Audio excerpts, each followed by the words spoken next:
प्रचार थांबला आणि आजपर्यंत ज्या काही निवडणुका आम्ही इतकी वर्ष पाहतो, तुम्हीही पाहतात,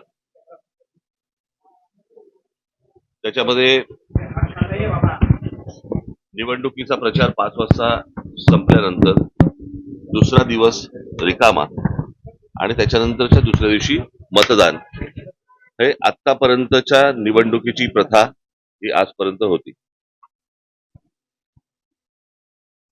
या सरकारला काय हवंय याच्यासाठी म्हणून निवडणूक आयोग जे काही काम करते, याच्यामध्ये काल त्यांनी एक नवीन नोटिफिकेशन काढलं की आज मतदानाच्या आदल्या दिवशी तुम्ही 5 वाजेपर्यंत मतदारांना भेटू शकता. ही नवीन प्रथा, नवीन पद्धत कशी काय आली आणि कुठून आली ही काही कल्पना नाही. आणि आजच कशी अचानक आली, जी विधानसभेला का नव्हती, जी लोकसभेला का नव्हती, जी अगोदरच्या कुठच्याही निवडणुकांना का नव्हती, ही आत्ता कशासाठी आली. आणि त्याच्यात त्यांनी सांगितलं की तुम्ही मतदारांना जाऊन भेटू शकता, पण पत्रकं वाटू शकत नाही. मग कदाचित पैसे वाटू शकता, असं त्यांना म्हणायचं असेल.